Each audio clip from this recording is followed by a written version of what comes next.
Salut à tous, c'est Dorian et Loïc, hashtag Gomorre Production.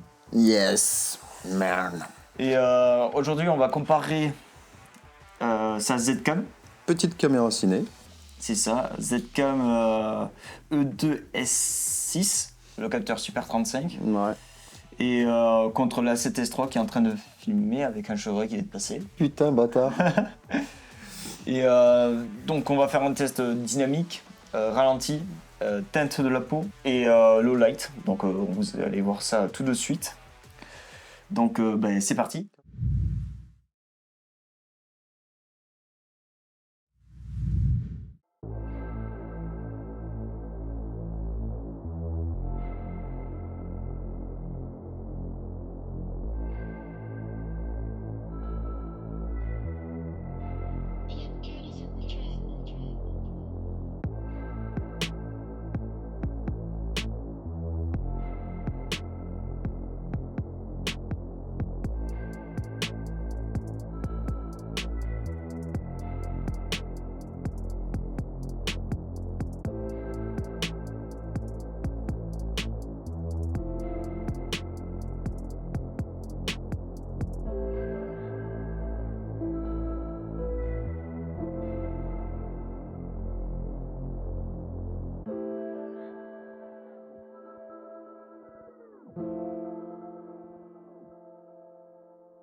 Donc là, vous avez vu les images que je vous ai montrées juste avant.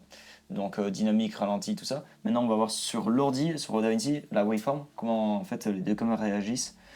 Et pour voir le log, comment il réagit et étalonner ce qu'on a utilisé. Ah, je suis curieux de voir ça, ouais. Ouais. Donc là, déjà, on avait mis à peu près les mêmes réglages. C'était les mêmes en fait. Donc 6500 Kelvin. Toi, l'ISO natif, moi aussi. Donc moi 640 ISO. Et la Zcam elle était à 400 ISO parce que son ISO natif il est à 400 sur le Z-Log 2. Donc là, on peut voir que sur les deux plans, là, du coup, on a la séparation entre les deux. Et que sur la waveform, c'est quasiment pareil. T'as juste un peu plus d'informations dans T'as juste un peu plus d'informations dans les basses lumières dans la 7S3 et haute lumière, t'as plus dans la Zcam. Comment j'ai étalonné les deux cams? Alors là, on est en Apple ProRes sur la Zcam. Sur Zcam, en fait, il y a un effet qu'on peut rajouter sur DaVinci, qui est en fait sur le site de Zcam, qui te permet de régler du coup l'espace colorimétrique de la Zcam. Donc là, on a mis du Z-Log 2. Tu peux tout régler. C'est compatible bien sûr avec DaVinci, Premiere Pro et Final Cut. Donc, tu peux vraiment tout régler, la saturation, le gain, l'offset et tout. Tu peux même sortir une input color espace, donc vraiment elle est au maximum. Donc Rect 709. Moi je trouve où il y a la meilleure plage dynamique, c'est sur le ZRGB AX2. Et même tu peux avoir je crois, du Z-Log 2, du RED ou du Arri Alexa. Là, le stade, c'est pour augmenter un peu la plage, le look aussi. C'est pour donner pour les verres différemment. Et sur les input color, on peut mettre d'autres Z-Log, Z-Log 2 du Sony parce que j'ai remarqué qu'en fait ce capteur se rapproche beaucoup des capteurs Sony. Donc voilà, et après j'ai tout réglé via cet effet sur la Z-Cam. Alors que sur la 7S3,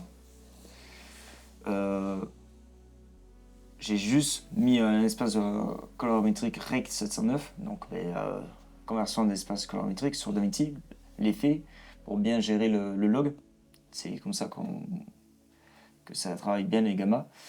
Donc Sony S Gamut 3 Ciné et Sony S Log 3, tout simplement. Donc voilà. C'est vert, hein. Oh là là. Et déjà, on peut voir que question de dynamique, les deux sont très proches. Il n'y a pas photo. Même dans les basses lumières, mais là encore, vu que c'est un capteur full frame sur la 7S3, on a plus d'informations. Et après, sur le look des images en Rec 709, je préfère mieux celle de la Z-Cam, elle est moins saturée. C'est moins saturé, ouais. Les verts sont plus doux. Ils sont plus doux, la tête de la peau est plus douce aussi. Ouais. Alors que chez Sony, mais c'est Comme d'hab, hein. c'est saturé à fond, le vert il pète. Les noirs sont plus profonds que la Z-Cam. Non, c'est... En gros, c'est comme s'il manquait un peu de contraste sur la Z-Cam. Ouais, c'est ça. C'est l'effet que ça donne. Et après, l'arbre, on dirait qu'il est trop saturé.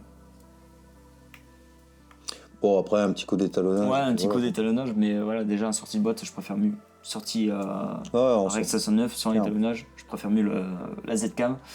On peut voir aussi, là encore, pareil pour la dynamique des deux cams. Haute lumière, Z-Cam, ça va plus haut. Plus d'informations dans les basses lumières de la 7S3. Donc là, ici, tout ça. Là, on a un encore. Ouais.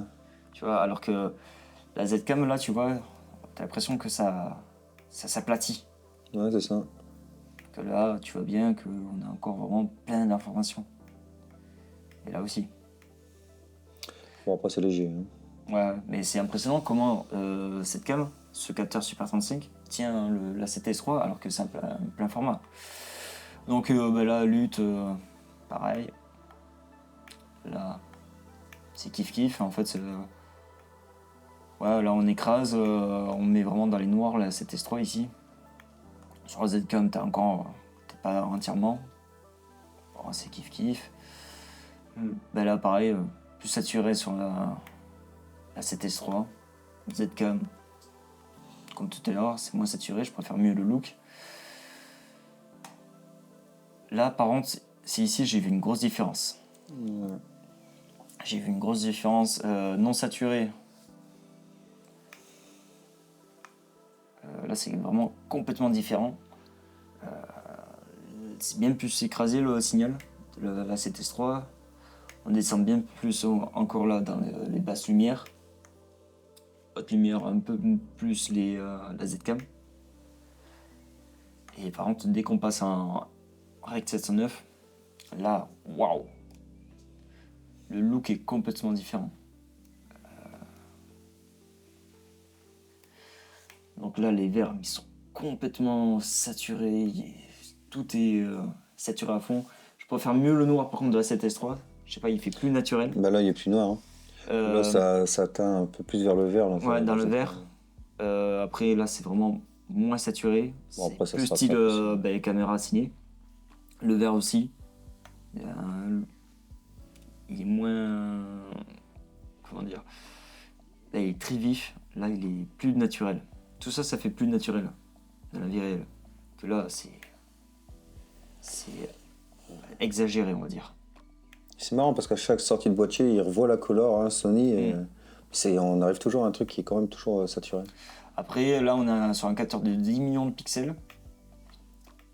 Ouais. Et le look, c'est pas trop sharp. Alors que là, on est sur un capteur de 10 millions de... Non, 26. 26, c'est un capteur 6K. Et là, c'est doux aussi. Donc là, tu vois vraiment la différence Ah, c'est entre marrant. une cam ciné et un boîtier photo. Là, on a plus l'impression d'avoir un smartphone d'une très bonne qualité. Et là, vraiment, on voit la différence d'une caméra ciné. Donc, pareil, encore là, on a fait un ralenti. Non, là, de même, haute lumière, basse lumière. Ouais, de toute façon, c'est le même topo. Hein. Les deux capteurs se ressemblent, c'est hallucinant.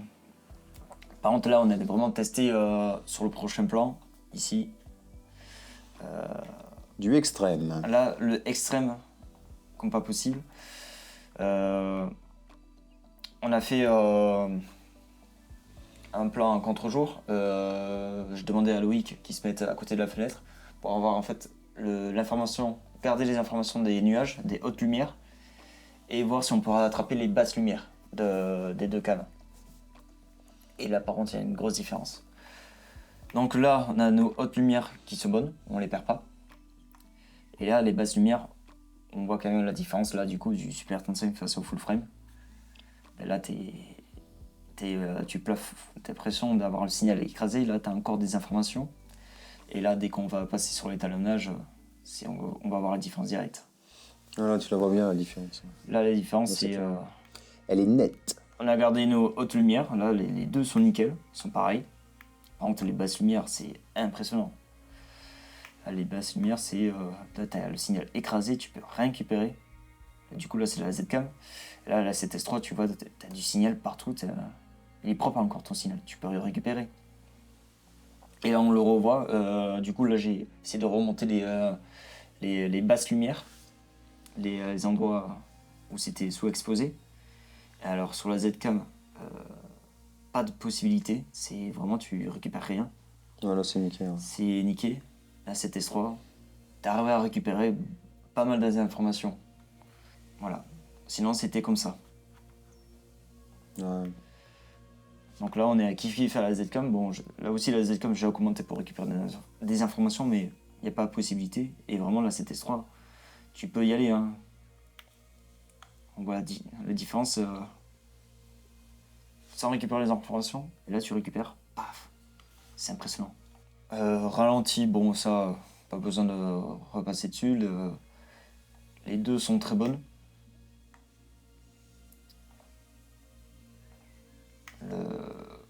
C'est juste sur la Z-Cam, il y a un crop de... Ouais, je sais plus exactement le Je crois crop. c'est 2,35, voire un peu plus. C'est impressionnant pour finir. Ouais, le crop, il est énorme. Ouais. Un 4K 100, c'est impressionnant. Et pourtant, la qualité... La qualité est nickel. Ouais. Du coup, là, on n'est plus en 6K, mais en 4K pour la Z-Cam. Et là, la 7S3, on reste toujours sur de la 4K. Il y a un petit crop de 10% sur la 7S3. Et là, c'est un crop de 2,35 en fait, sur la Z-Cam. Mais la qualité reste très très bonne sur les deux cams. Et là, on va passer du coup sur le low light. On va passer direct sur non étalonné. Là, ici, on va remettre normal. En global. Et donc là, on peut voir que à 12800 ISO, donc le double ISO natif de la 7S3 qui logiquement a le moins de bruit, du coup, parce qu'on est sur le double ISO natif. Et donc là, pas de bruit. Sur la Zcam, le bruit, il est impressionnant, il n'y en a quasiment pas.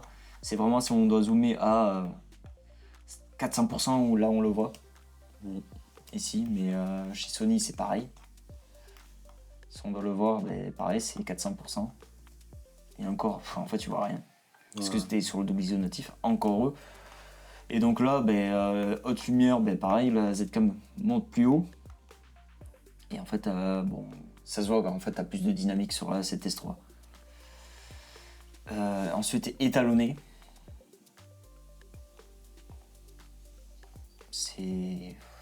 Tu vois même plus le bruit.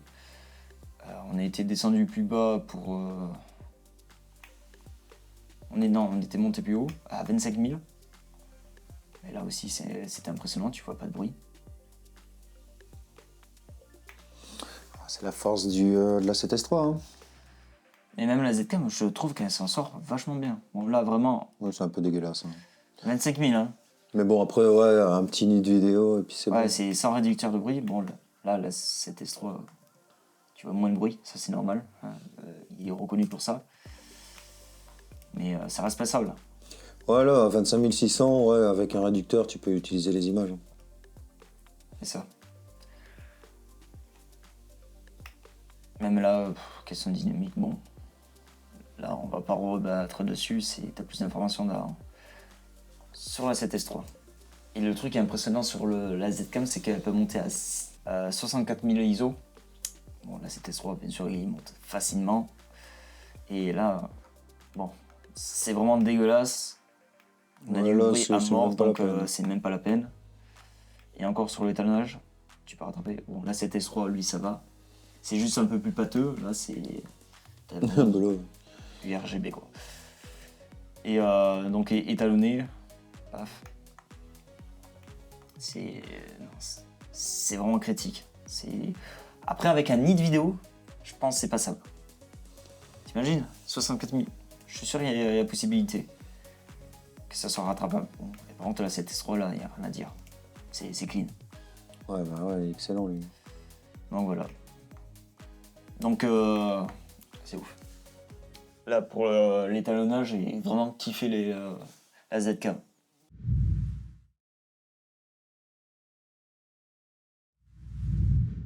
Donc, que dire de cette cam? Hyper impressionnante, parce que tu dis capteur Super 35 versus un capteur plein format au niveau dynamique. J'étais bluffé. Parce que c'est pas la première fois, on avait testé la Blackmagic la dernière fois, toi t'avais ton Fuji. Et là, putain, à chaque fois, tu vois la différence quand même entre la 7S3 qui a une bonne dynamique, qui a 15 stops de dynamique, alors que la Blackmagic, tu vois, 14, pareil, 14 ouais. Elle aussi. Ouais. Et en fait, sur la Blackmagic, tu vois, même en gros, hein, qu'elle était quand même bien plus bas. Là, on a du RAW quand même en interne, mais bon, faut passer par un logiciel, c'est un peu plus casse-couille, alors que la Blackmagic, tu pouvais tout gérer via DaVinci.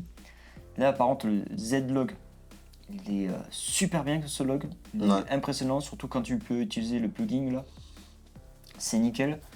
Et vous avez vu la dynamique qu'on a sur la Zcam, c'est impressionnant. Elle tient super bien la 7S3. Surtout, t'es à la moitié du prix d'un 7S3. Ouais. La 7S3 en neuf, tu l'as 4300. Et celle-ci maintenant 2300. 2300 en neuf. Toi, tu as acheté en d'occasion à 1005. À 1005, et voilà, qu'est-ce que tu peux avoir à 1005? Tu peux rivaliser avec ça, quoi. Qui peut faire de la 6K. 60.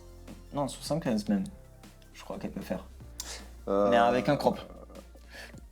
Donc voilà, le groupe. Bon, ça, on va en parler après. De la 4K100 pour la S6. Ouais, c'est ça. Par contre, la E2, elle peut faire de la 4K 150, je crois. Mais avec un crop. C'est toujours, il y a toujours des crops sur la Zcam. Le gros point négatif de cette cam, c'est que... Il y a des crops un peu partout. De partout, mais tu connais pas les ratios. T'es obligé vraiment tous les tester pour savoir les ratios. Parce que c'est pas marqué sur Zcam. J'ai vu un YouTuber qui a montré en fait tous les ratios, mais putain, c'est un casse-tête, tu dois savoir tous les ratios. Ouais. De toutes les fréquences, parce que ça varie tout le temps.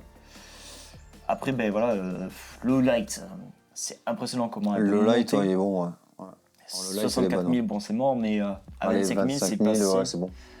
12 800, alors que logiquement, vers 6 400, on s'arrête sur un capteur APS-C. Mais là, 12 800, c'est passable sur la Z-Cam.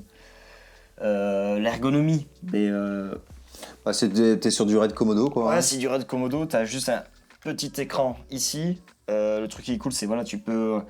Là, il a mis un petit SSD T5 là, chez Samsung.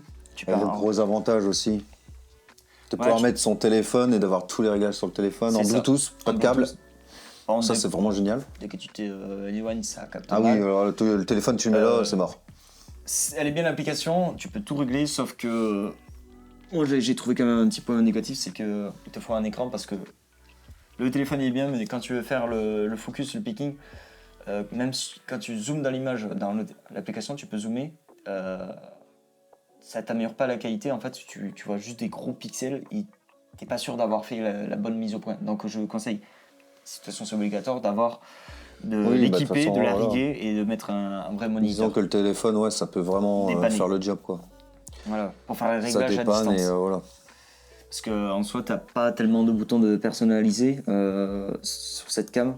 T'as en fait le menu ici, les FN, les ISO, le shutter. Tu peux juste régler, faire quelques pré-réglages ici sur le côté. Donc t'as FN, F2, F3, F4 et le bouton allumer et éteindre. Et après, elle est tellement bien cette cam parce que ici tu peux rajouter en option, parce que tu peux l'accessoriser comme pas possible. Des filtres ND électroniques comme les FX, les Blackmagic. Mais bon, ça coûte 200 €, 300 €. Que dire de plus Principal a été dit. Ouais, la colorimétrie. La colorimétrie, elle est super. Elle se rapproche beaucoup de celle des Sony, c'est juste moins flatteur. Je préfère mieux la colorimétrie de la Z-Cam. Pour le look, juste un Rec 509, c'est excellent. J'ai adoré, je le trouve beaucoup plus naturel, beaucoup plus cinématique, le look de la Z-Cam. Ouais, c'est ça, ouais. Alors que chez Sony, c'est vraiment flatteur, c'est plus style un smartphone, vraiment.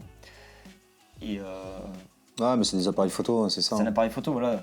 Là, on est sur une caméra professionnelle, et là, sur la 7S3, on est sur un appareil photo, techniquement. Même s'il y a une dérive avec les FX3. Ouais, non, franchement, ouais, très bonne cam. Ouais. Après, on peut dire aussi des trucs, c'est t'as beaucoup de connectiques derrière, donc NPF, HDMI, et après t'as plein de connectiques pour contrôler la caméra à distance, une prise internet. Donc vraiment, rien à dire à cette caméra. Pour le prix, elle est impressionnante. Ouais. Malheureusement, pour toi, c'est pas tellement ton utilisation.